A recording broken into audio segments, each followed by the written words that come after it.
नमस्कार फ्रेंड्स, स्वागत करता हूं ध्रुवा क्लासेज के इस यूट्यूब चैनल पर। दोस्तों, हम लोग पिछले लेक्चर में पढ़े हैं भाग 6 का 185 तक 185 तक आर्टिकल्स को हम लोग कवर कर लिए हैं। और इस लेक्चर में हम लोग पढ़ेंगे जो भाग 6 का चौथा पार्ट है, सचिवालय शपथ और भी जो इसमें शपथ ग्रहण होता है, विधानमंडल का शपथ है, गणपूर्ति है, तो उसमें हम लोग पढ़ेंगे। ये जो आर्टिकल है 186 से 200 तक को हम लोग कवर करेंगे। तो चलिए दोस्तों, देखते हैं। 186 कहता है विधानसभा के अध्यक्ष, उपाध्यक्ष तथा विधान परिषद के सभापति और उप सभापति के वेतन और भत्तों के बारे में बताया गया। इसमें ध्यान दीजिए, विधानसभा के और विधान परिषद के सदस्य के वेतन के बारे में नहीं बताया गया है, बल्कि अध्यक्ष या सभापति या उप सभापति उपाध्यक्ष के बारे में, वेतन के बारे में बताया गया है। तो ये भी ध्यान दीजिएगा, 186 में कहता है, यानी सदस्य के बारे में नहीं, केवल अध्यक्ष, उपाध्यक्ष, सभापति और उप सभापति के बारे में बताया गया है। तो इसमें प्रत्येक विधानसभा का अपना एक अलग सचिवालय होता है, ये तो अगले वाले में पढ़ेंगे। लेकिन इसमें कहा गया कि विधानसभा के अध्यक्ष और विधान परिषद के सभापति वेतन और भत्ता यानी पेंशन का भुगतान किया जाएगा जो राज्य के विधानमंडल, ठीक है, ये जब मैं ये जो बना रहा हूँ, गोला वृत्त बना रहा हूँ, तो समझिए इसमें वृत्त नहीं, ये विधानमंडल है, क्योंकि इसमें 2 सदन होते हैं, ठीक है, तो ये आप समझिएगा। तो विधानमंडल द्वारा, कानून द्वारा तय किए जाते हैं, यानी जब विधानमंडल के ये जो दोनों सदनों का ये कानून द्वारा तय किया जाएगा कि अध्यक्ष और उपाध्यक्ष, सभापति यानी विधानसभा के अध्यक्ष और विधान परिषद के सभापति को कितना वेतन देना है, ये विधानमंडल तय करता है, ठीक है। और ये अगर तब तक तय किया जाएगा, ठीक है, अगर ये ऐसा कोई प्रावधान या यदि ऐसा कोई नियम नहीं है कि कितना दिया जाएगा, तो ये उस आधार पर दिया जाएगा जो अनुसूची अनुसूची दूसरा में कहा गया है। अनुसूची जब आप पढ़ेंगे तो उसमें वेतन के बारे में कहा गया है। अनुसूची जब दूसरा पढ़ेंगे तो यानी पहले से अनुसूची दूसरा में ये कहा गया है कि कितना वेतन देना है और कितना नहीं देना है, तो ये तब तक दिया जाएगा जब तक कोई विधानमंडल में कोई कानून नया बनकर नहीं आता है, ठीक है। 187 कहता है कि राज्य के विधानमंडल के सचिवालय हैं, तो ठीक है, ये विधानमंडल का सचिवालय देखते हैं। प्रत्येक विधानसभा का ये, ठीक है, ये प्रत्येक विधानसभा का अपना एक सचिवालय होता है जिसका प्रशासकीय, ठीक है, प्रशासकीय नियंत्रण है, यानी जो जो प्रशासन किया जाता है, जो सिस्टम चलाया जाता है राज्य में, तो उनका जो प्रशासकीय नियंत्रण होता है वो विधानसभा अध्यक्ष के पास होता है, यानी विधानसभा अध्यक्ष के पास होता है। ये मुख्यमंत्री के पास नहीं होता, विधानसभा अध्यक्ष के पास होता है। यानी जो सचिवालय होता है, पहले तो देखिए विधानसभा का एक अलग सा सचिवालय होगा, विधानसभा के लिए बात कर रहे हैं, विधानसभा का अलग सचिवालय होगा जिसका जो प्रशासकीय जो नियंत्रण होता है, यानी जो प्रशासन होता है, जो सिस्टम होता है, उसका जो नियंत्रण किया जाता है, लॉ एंड ऑर्डर, ये किस पर बेस काम करता है, ये किसके अंडर होता है, ये विधानसभा अध्यक्ष के पास होता है। देखिए, सचिवालय में पॉइंट करके लिखिए, सचिवालय में विधानसभा के कार्य संपादित करने के लिए जो अधिकारी और कर्मचारी को इसमें नियुक्त किया जाता है, ठीक है। यानी सचिवालय में विधानसभा, यानी आप यूपी पीसीएस के बारे में पढ़े होंगे, यूपीएससी नहीं, यूपी पीसीएस, ठीक है, बी पीसीएस, बिहार, यूपी, तो ऐसे जो इसमें रैंक जो चुन कर आते हैं, ये सचिवालय में बैठते हैं, ठीक है। अब चलिए 188 में देखते हैं, विधानमंडल के शपथ सदस्यों का शपथ ग्रहण है। ये अध्यक्ष या सभापति के बारे में नहीं कहा गया, ये सदस्यों के बारे में कहा गया है कि इनका शपथ कैसे होगा। तो देखिए, विधानमंडल के ये तो 2 सदन होते हैं विधानमंडल के, तो विधानसभा के और विधान परिषद के प्रत्येक सदस्य का शपथ ग्रहण, यानी अपने स्थान पर बैठने से पहले वे उनका शपथ ग्रहण होगा, ठीक है। और ये शपथ कौन दिलाता है, ये राज्यपाल दिलाता है, ठीक है, राज्यपाल दिलाता है। इनका शपथ कौन दिलाता है, राज्यपाल दिलाता है। और ये उस पर हस्ताक्षर करते हैं, ये जो शपथ ग्रहण पत्र होता है उस पर हस्ताक्षर करके ही यहाँ पर जाकर बैठते हैं। बस इतना ही है 188 में। 189 189 में कहता है कि सदनों में मतदान तथा सदस्यों की गणपूर्ति। सदनों में मतदान मतलब विधानमंडल हो गया, इसमें चाहे विधानसभा हो गया चाहे विधान परिषद हो गया, इसमें जब मतदान, कोई विधेयक पारित करना हो तो इसमें मतदान किया जाता है। तो सदनों में मतदान हो गया। सदस्यों की गणपूर्ति मतलब उपस्थिति, यानी इसमें कितने प्रतिशत उपस्थित रहते हैं या होना चाहिए। देखिए, किसी राज्य के विधानमंडल के किसी सदन की किसी भी कार्य में बैठक के सभी प्रश्नों का निर्धारण कौन करता है, अध्यक्ष या कार्य करने वाले व्यक्ति के अलावा उपस्थित मतदान करने वाले सदस्यों से बहुमत से किया जाता है। जैसे अध्यक्ष या सभापति, ठीक है, उस कार्य को करने वाला व्यक्ति पहली बार में मतदान नहीं करेगा, लेकिन मतों की समानता के मामलों में निर्णायक मत कौन देता है। देखिए, इसे समझिए कैसे, क्या कह रहा है। देखिए, ये विधानमंडल हो गया, कोई विधेयक आ रहा है विधानसभा में, इसको पारित कराना हो, तो पहली बात तो जितना मान लीजिए सदस्य, मान लीजिए विधानसभा में किसी भी राज्य के विधानसभा में अलग अलग सीट होती हैं। तो मान लीजिए कहीं पर 200 है, 200 सीट है, एक मानने के लिए बोल रहे हैं, 200 सीट कहाँ पर है? विधानसभा में है। और इसका आधा करें तो किसी विधेयक को पारित कराने के लिए कितना चाहिए मत? तो 100 चाहिए, ठीक है। और प्लस एक निर्णायक मत चाहिए। जब 101 हो जाएगा तब ये पारित हो जाएगा। तो जो एक मत होता है ये कौन देता है? ये सदन, विधानसभा के अध्यक्ष, या यदि विधान परिषद में पारित हो रहा है तो विधान परिषद का सभापति। तो एक मत अभी नहीं देगा। 100 ये जो मत हैं ये तो पहले, अगर कोई विधेयक आ रहा है और उसे 100 वोट मिल जा रहे हैं तो वो पारित नहीं होगा जब तक ये एक वोट अपना निर्णायक मत नहीं देता है। यदि एक वोट ये नहीं देता है तो वो विधेयक पारित नहीं होता है, यानी निर्णायक मत कहा जाता है। तो यानी सदनों में मतदान ये भी कर सकते हैं, निर्णायक मत दे सकते हैं। सदस्यों की गणपूर्ति के बारे में कहा गया है। यदि किसी राज्य की विधानसभा या विधान परिषद की बैठक के दौरान किसी भी समय उपस्थित नहीं होते हैं तो अध्यक्ष या उपाध्यक्ष क्या करते हैं? उस कार्य करने वाले व्यक्ति के, यानी सदस्य को ये कर्तव्य होगा कि वो सदन को स्थगित कर देते हैं। मान लीजिए सदन की कार्यवाही चालू हो गई है, ठीक है, सदन की कार्यवाही चालू हो गई है, चाहे विधानसभा हो या विधान परिषद हो, और इसमें सदस्य आ ही नहीं रहे हैं, यानी इसमें जितना सदस्य चाहिए उतना सदस्य आ ही नहीं रहे हैं, तो क्या करते हैं? विधान परिषद के या विधानसभा के या विधान परिषद के उस सदन को क्या करते हैं? स्थगित कर देते हैं, रोक देते हैं, और फिर से अगले दिन बैठक के लिए बुलाते हैं। मतलब गणपूर्ति जब होगा यानी अनुपस्थिति होगा, उपस्थित नहीं रहेंगे, तो क्या करता है? सदन की कार्यवाही रोक दिया जाता है। उम्मीद करता हूँ कि यहाँ तक आप समझ रहे होंगे और चैनल को भी सब्सक्राइब कर लिए होंगे।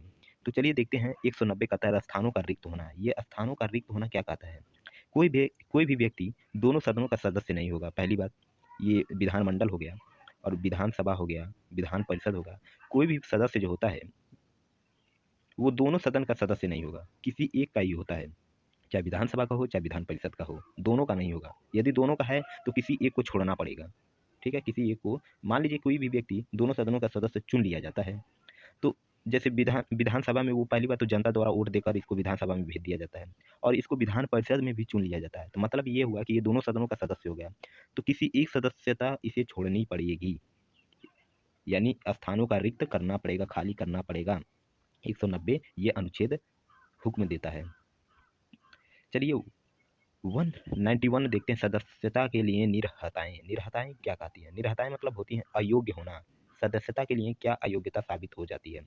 देखिए, कोई भी व्यक्ति किसी राज्य की विधानसभा, ये विधानमंडल की विधानसभा या विधान परिषद का सदस्य होने के लिए क्या निरहती यानी अयोग्य होती? यदि वो 10वीं अनुसूची के उल्लंघन करता है। 10वीं अनुसूची, ये 10वीं अनुसूची जब आप पढ़ेंगे तो उसमें दल बदल का नियम दिया गया है।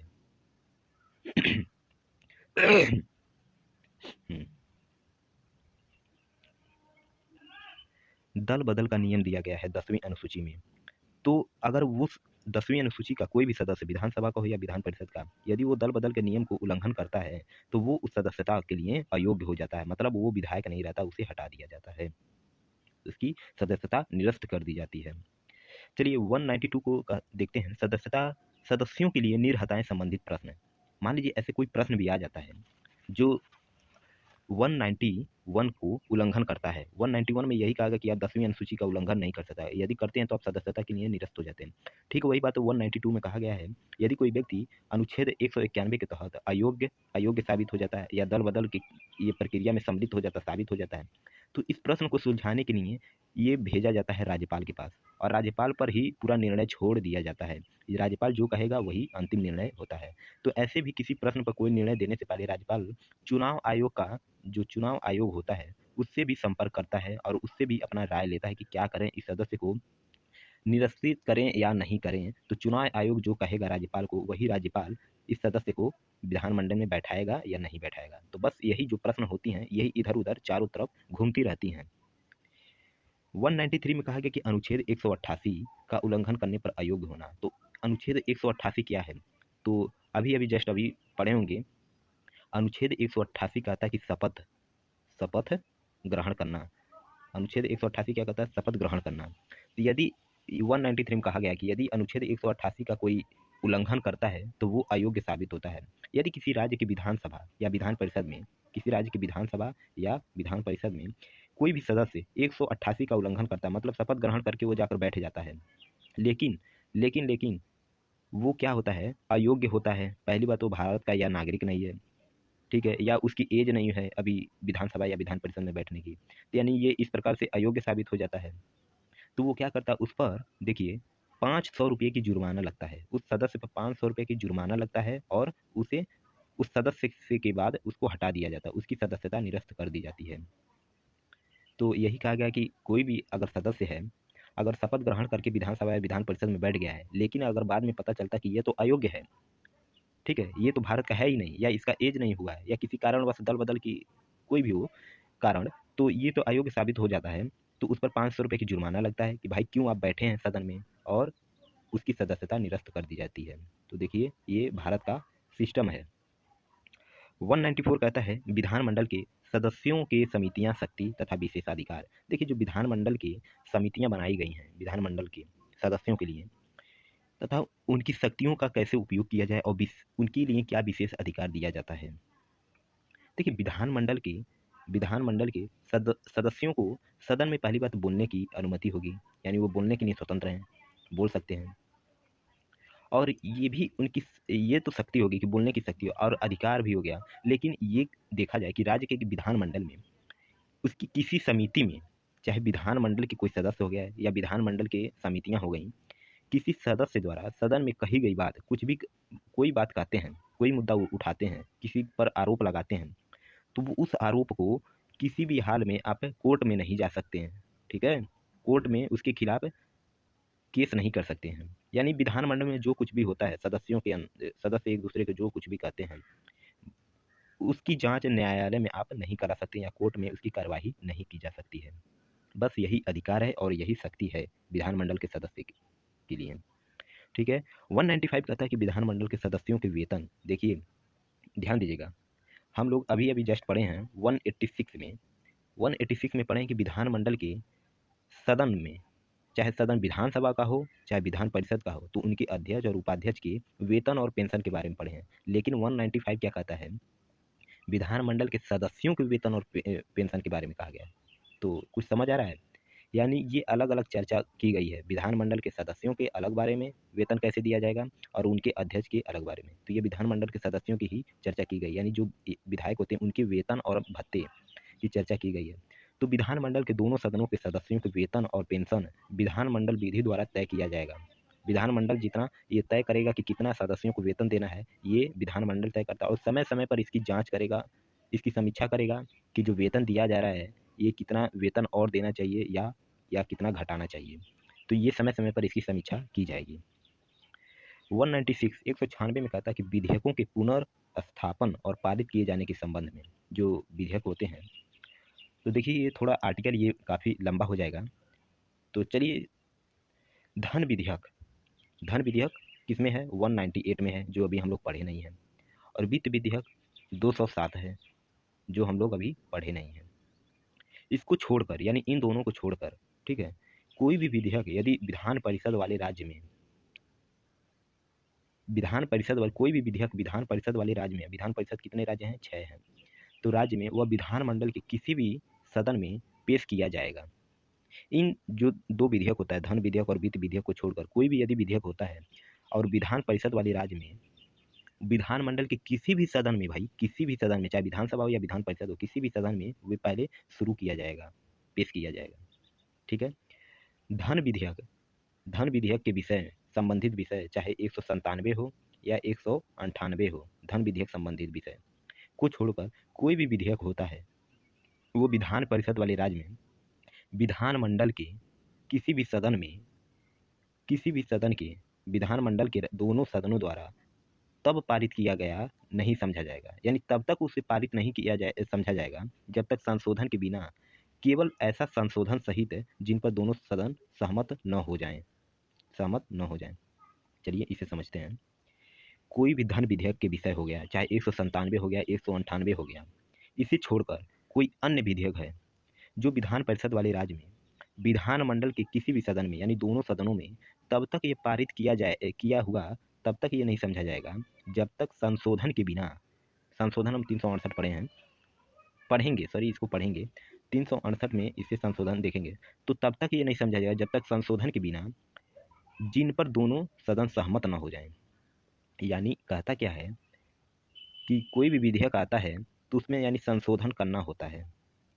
यदि दोनों सदन ये सहमत हो जाएं कि इन पर संशोधन किया जाए, किसी भी विधेयक, ये धन विधेयक के संबंधित वाले विषय को छोड़कर किसी भी विधेयक को संशोधन के विषय में समझा जाए, तो वह विधेयक तब पारित होगा जब उसे दोनों सदन सहमत न हो जाएं कि इसमें संशोधन करना चाहिए, तब वो विधेयक पारित होता है। यदि किसी राज्य के विधानमंडल में कोई विधेयक पारित कराना हो, लेकिन सत्रावसान के कारण वो विधेयक लंबित हो जाता है। किसी राज्य के विधानमंडल में, ठीक है, किसी राज्य के, ये विधानमंडल हो गया, किसी राज्य के विधानमंडल में कोई विधेयक मान लीजिए पारित कराना हो, लेकिन सत्रावसान है, राज्यपाल क्या करता है, सत्र बुलाता है, और उसका सत्रावसान कौन करता है, राज्यपाल ही करता है। लेकिन राज्यपाल सत्रावसान कर दिया, यानी समाप्त कर दिया सत्र को, तो अब विधेयक तब तक खत्म नहीं होगा। यानी वो विधेयक जो लाना है तब तक वो विधेयक खत्म नहीं होगा, वो विधेयक लंबित हो जाता है। जब सत्रावसान हो जाएगा तो भाई कोई नहीं रहेगा, सब लोग चले जाएंगे अपने अपने क्षेत्र में, तो विधेयक लंबित रहता है, समाप्त नहीं होता, वो विधेयक लंबित रहता है, यानी रहेगा उस टाइम, लेकिन वो पारित नहीं होगा। लेकिन सत्रावसान के कारण, बल्कि बाद में वो पारित किया जा सकता है, जब सदस्य बाद में आएंगे, सत्र चालू होगा, तब वो उस विधेयक को पारित कराया जा सकता है। ठीक।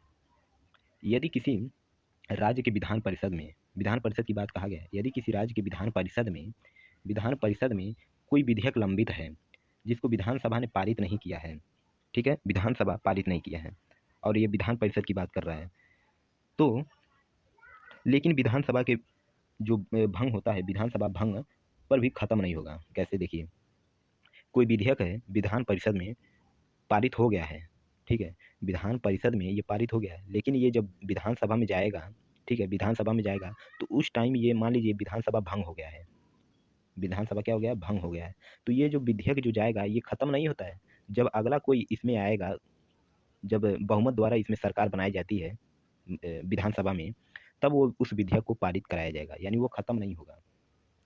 ठीक है। यदि कोई विधेयक जो किसी राज्य के, ये तीसरा पॉइंट है, ये तीसरा पॉइंट लिखिएगा, यदि कोई विधेयक, यहाँ से लिख देता हूँ, यदि कोई विधेयक किसी राज्य के विधानसभा में लंबित है, विधानसभा में लंबित है या विधान परिषद में लंबित है, ठीक है, विधानसभा में लंबित है और विधान परिषद में भी लंबित है, तो विधानसभा के विघटन को, विधानसभा, देखिए, यदि मान लीजिए कोई विधेयक है दोनों सदन में ही लंबित हो जाता है, रुक जाता है, दोनों सदन में पारित नहीं हुआ है लेकिन रुक गया है, तो यदि मान लीजिए विधान परिषद भंग हो जाता है, उस टाइम यदि भंग हो जाता है, यहाँ पर कहा गया है पिछले, अगर इसमें देखेंगे दूसरे में, तो यदि इसमें पारित हो जाता है तब इसमें जाता है, लेकिन इसमें कहा गया कि इसमें भी लंबित है और इसमें भी लंबित है विधेयक, तब उस टाइम यदि विधान सभा भंग हो जाता है, तब उस वो जो विधेयक होता है वो अपने आप समाप्त हो जाएगा। यानी यदि दोनों में लंबित होगा तो विधेयक अपने आप समाप्त हो जाएगा। तो उम्मीद करता हूँ यहाँ तक आप समझ गए होंगे, और फिर से एक बार दोहराना चाहता हूँ कि अभी तक चैनल को सब्सक्राइब नहीं किए हैं तो सब्सक्राइब कर लीजिए। चलिए आगे देखते हैं। 197 कहता है कि धन विधेयकों पर विधान परिषद की शक्तियों पर निर्बंध। इसका मतलब क्या है? यह भी जो आर्टिकल है ये भी बहुत बड़ा है, तो इसको थोड़ा ध्यान दीजिएगा। यदि विधान परिषद वाले राज्य की विधानसभा द्वारा पारित किए जाने पर और विधान परिषद को भेजे जाने पर, तब क्या होता है? यदि कोई विधेयक है, ठीक है, विधान परिषद वाले राज्य में, 6 विधान परिषद वाले राज्य हैं, तो इसमें कहा गया कि विधान परिषद वाले राज्य में यदि कोई विधेयक, ठीक है, यहाँ पर थोड़ा इसको कर देता हूँ, ये विधानमंडल हो गया और ये अलग अलग सदन हो गए। यदि विधान परिषद वाले राज्य में विधानसभा द्वारा कोई विधेयक पारित करके किए जाने पर और विधान परिषद में ये भेजता है इसको पारित कराने के लिए, तब क्या होता है? यदि मान लीजिए विधान परिषद द्वारा विधेयक को अस्वीकार कर दिया जाता है, ये जो विधान परिषद है, पहली पॉइंट इसे अस्वीकार कर देती है कि ये विधेयक काम लायक ही नहीं है, पहली बात, यदि अस्वीकार कर देती है तब क्या होता है? दूसरा, विधान परिषद उस विधेयक को पारित किए बिना ही 3 महीना तक रोक लेती है, अपने पास क्या करती है? रोक लेती है, तब क्या होता है? तीसरा, विधान परिषद द्वारा विधेयक ऐसे संशोधनों सहित पारित किया जाता है जिसे विधानसभा सहमत नहीं होती है। यदि विधान परिषद द्वारा विधेयक ऐसे संशोधन को पारित करती है जिसे विधानसभा ही सहमत नहीं है, तब क्या होता है? तब इन कंडीशन में क्या होता है कि विधान परिषद जो होती है, विधानसभा, तब उस कंडीशन में विधान परिषद के सुझाव से, पुनः विधेयक को पारित कराता और विधान परिषद में भेजता है। ये जो तीनों कंडीशन मैंने बताया यदि होता है तब विधानसभा क्या करती है, विधानसभा ये करती है, वो विधान परिषद के पास जाती है और उनसे सुझाव लेगी विधान परिषद से। जो विधान परिषद कहता है पुनः उसके बात को कहते हुए ये विधानसभा उस विधेयक को दोबारा लाती है और पुनः उसे विधान परिषद में पारित करने के लिए भेज देती है। ठीक है, ये तो पहला पॉइंट होता है। लेकिन दूसरा पॉइंट कहता है, ख इसमें डाल के लीजिएगा या बी इसमें लिख लीजिएगा, यदि विधानसभा द्वारा विधेयक इस प्रकार दोबारा पारित कर दिए जाने और विधान परिषद को भेजे जाने के पश्चात क्या होता है। यानी ये जो विधेयक होता है दोबारा क्या करता है, यदि विधानसभा विधान परिषद को भेजता है तब क्या होता है। तो यदि मान लीजिए विधान परिषद उस विधेयक को फिर से अस्वीकार कर देता है, यदि फिर से अस्वीकार कर देता है, या दूसरा पॉइंट, यदि विधान परिषद के समक्ष विधेयक रखे जाने की तारीख से और उस विधेयक को पारित किए बिना 1 महीने से अधिक बीत गए, यानी अब की बार 1 महीने तक अधिक रख लेता है उस विधेयक को, ये जो विधान परिषद है इस विधेयक को 1 महीने तक अपने पास रख लेता है, तब क्या होता है। और विधान परिषद द्वारा विधेयक ऐसे संशोधन सहित पारित किया जाता है जो विधानसभा सहमत नहीं होता है। यानी ये विधेयक जो भेजा है भाई, ये जो विधेयक विधानसभा विधेयक विधान परिषद के पास भेजा है, और विधान परिषद क्या करती है, ऐसे संशोधन करके पारित करती है जो विधानसभा सहमति नहीं है, तब क्या होता है। तो ऐसे में विधेयक राज्य के विधानमंडल के सदनों द्वारा ऐसे संशोधन सहित यदि कोई विधान परिषद ने किया या सुझाव दिया तो विधानसभा सहमत हो तो दोबारा उसे पारित किया जाए समझा जाएगा। यानी जो कुछ भी करती है तो उसे क्या करता है, विधानसभा उसे पुनः उस विधेयक को लाती है और पारित कर देती, खुद में पारित कर देती, यानी दोबारा उसे विधान परिषद के पास नहीं भेजना पड़ता है, यानी वो अपने आप पारित किया हुआ समझा जाता है। और इस अनुच्छेद की कोई बात धन विधेयक के लिए लागू नहीं होती। ये जो अनुच्छेद है 197, ये कौन सी, ये धन विधेयक के लिए लागू नहीं, बाकी जितने भी विधेयक हैं उस पर लागू ये होता है, लेकिन धन विधेयक पर लागू नहीं होता है। चलिए अब 98 में देखते हैं धन विधेयकों के संबंध में विशेष प्रक्रिया। धन विधेयकों के संबंध में क्या विशेष प्रक्रिया कही गई है। देखिए, धन विधेयक विधान परिषद में पुनर्स्थापित नहीं किया जाएगा, विधान परिषद में पुनर्स्थापित नहीं होता है।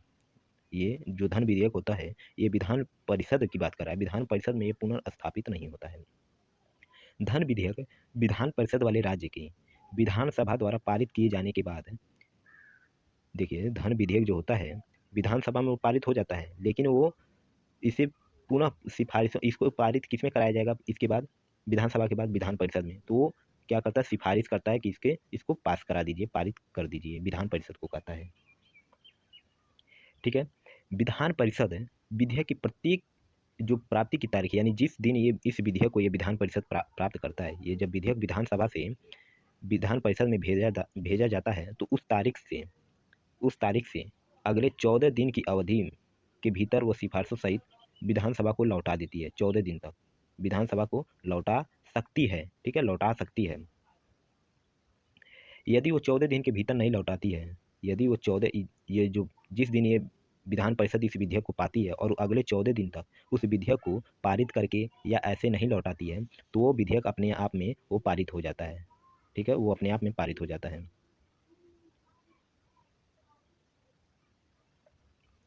ठीक है, अब चलिए 199 को देखते हैं। 199 कहता है धन विधेयक की परिभाषा। धन विधेयक की क्या परिभाषा है। तो भाई ये तो बहुत ही बड़ा है धन विधेयक, जिसे हम मनी बिल कहते हैं। कोई विधेयक है धन विधेयक तब माना जाता है, देखिए कोई भी विधेयक है धन विधेयक तब माना जाएगा यदि, पहला पॉइंट लिखिए, यदि वह किसी टैक्स को लाया जा रहा है, यदि किसी टैक्स को लाया जा रहा है, या इसे ख़त्म किया जा रहा है, या टैक्स में कोई परिवर्तन किया जा रहा है। ठीक है, कोई भी विधेयक है धन विधेयक तब ही माना जाएगा यदि उसमें टैक्स, जो टैक्स होता है, ये कर होता है, ये टैक्स कोई अलग टैक्स लाया जा रहा है, जैसे जीएसटी हो गया, कोई अलग टैक्स लाया, या उस टैक्स में ही, या कोई टैक्स है उसमें कोई परिवर्तन करना है, या कोई टैक्स है उसको ख़त्म करना है, तो उसे धन विधेयक समझा जाएगा। दूसरा पॉइंट कहता है, यदि राज्य सरकार द्वारा उधार दिए गए या धन दिए गए में कोई बदलाव संबंधित नियम लाता है। ये राज्य सरकार है, यदि किसी राज्य को उधार दिया है, ठीक है, किसी राज्य को पैसे उधार दिया है, और या पैसे दिया, और इस धन में यदि कोई नियम संबंधित कोई विधेयक ला रहा है, इसमें कोई जो उधार दिया है इसमें कोई उधार में कोई नियम संबंधित यानी कोई परिवर्तन ला रहा है कोई विधेयक, ये उसी उधार में परिवर्तन करने के लिए कोई ऐसे नियम ला रहा है तो उसे धन विधेयक समझा जाएगा, उसे धन विधेयक समझा जाएगा। ये दूसरा पॉइंट है, इसे लिख लीजिएगा। तीसरा पॉइंट कहता है यदि राज्य की संचित निधि या आकस्मिक निधि, इमरजेंसी जो निधि होती हैं, ऐसी किसी निधि में धन जमा करने या धन निकालने की संबंधित संचित निधि और इमरजेंसी निधि में यदि धन इसमें डालना हो दोनों में, या इसमें से धन निकालना हो, तो ऐसा कोई विधेयक लाया जा रहा है तो उसे धन विधेयक समझा जाएगा। ठीक है। चौथा क्या कर रहे हैं, चौथा कर रहा है यदि सरकार की संचित निधि से या आकस्मिकता निधि से पैसे निकालने की सहमति बन रही हो, यानी ये जो दोनों निधियाँ होती हैं, संचित निधि यानी सरकार की जो खजाना होती है और आकस्मिक निधि जो इमरजेंसी के टाइम में पैसा निकाली जाती है, यदि इसमें कोई बदलाव करना है, पैसे निकालने के लिए कोई बदलाव करना है कि भाई इतना पैसा नहीं, अब ऐसा नियम बना दिया जाए कि इतना पैसा निकाला जाए, तो ऐसे कोई बदलाव नियम लाया जाता है या सहमति बन रही हो तो वो विधेयक धन विधेयक कहलाती है। वो विधेयक क्या होती है, धन विधेयक कहलाती है। चलिए अब पांचवा देखते हैं, यदि राज्य सरकार संचित निधि पर भारित किसी व्यय की उद्घोषणा, यानी इस प्रकार किसी व्यय की राशि में वृद्धि करता है, ये संचित निधि है, ये जो मैं राउंड बना रहा हूँ ये संचित निधि है, मान लीजिए ये संचित निधि है और राज्य सरकार कोई ऐसा नियम ला रही है कि इस संचित निधि से जो पैसा खर्च किया जाता है, इसमें कोई नियम राज्य सरकार ला रही है या उद्घोषणा करती है कि इस व्यय की खर्चा बढ़ा दी जाए, व्यय की खर्चा यानी खर्च करने की, ये जो धन है इसको खर्च करने की नियम को बढ़ा दिया जाए, ऐसा कोई विधेयक लाया जाता है राज्य सरकार द्वारा, तो उस विधेयक को धन विधेयक कहते हैं। ये देखिएगा। और जो लास्ट क्या ऐसे छठा पॉइंट इसमें लिख लीजिएगा कि यदि सरकार की संचित निधि, ये संचित निधि हो गया, या लोक लेखे में से किसी प्रकार के धन की प्राप्ति या इसकी रक्षा करने के लिए या इसका व्यय खर्च करने के लिए या केंद्र द्वारा या राज्य द्वारा निधियों का लेखा परीक्षण करना हो, यानी संचित निधि की लेखा परीक्षण करना हो, ऐसा कोई नियम लाया जा रहा है कि इसमें कितना पैसा बचता है, कितना निकाला जाता है, कितना खर्च होता है, ऐसा कोई इसका जांच करना हो, ठीक है, जांच करना हो, तो या केंद्र सरकार इसमें भेजती है या भेजेगी या राज्य सरकार भेजेगी, ऐसी कोई नियम लाया जाता है, विधेयक लाया जाता है राज्य सरकार के द्वारा, तो उस विधेयक को धन विधेयक कहते हैं। ये एक एक पॉइंट करके आप लिख लीजिएगा, धन विधेयक किसे कहते हैं, ये सभी धन विधेयक होते हैं। यदि इसमें कोई भी चीज़ आपको दिख जाती है तो यानी जितने भी धन विधेयक होता है संचित निधि पर ही डिपेंड होता है, इतना तो याद रखिएगा। ये कॉमन पॉइंट इसमें पकड़िए कि कोई भी विधेयक आ रहा है उसमें संचित निधि जो सरकार की खजाना उसमें सम्मिलित होता है, तो आप समझ लीजिए कि ये धन विधेयक ही है। आगे देखते हैं जो सातवां पॉइंट है, मान लीजिए ऐसा कोई बिल है जिसमें जनता के पैसा वसूलना हो, जनता द्वारा पैसा वसूलना हो, पब्लिक से पैसा वसूलना, जैसे गाड़ी मोटर पर चालान जो होता है बढ़ा दिया जाता है, या कोई नियम लाया जाता है चालान या मोटर पर चालान लगाने का, या पंचायत द्वारा पैसा निकालने का, तो उस विधेयक को धन विधेयक कहते हैं। यदि कोई विधेयक आता है विधानमंडल में कि भाई गाड़ी मोटर पर इतना पैसा होना चाहिए, बढ़ा दिया जाए, तो ये जो पैसा होता है कहाँ जाता है, संचित निधि में जाता है, तो ये जो विधेयक होता है इसे धन विधेयक बोला जाता है। ठीक है।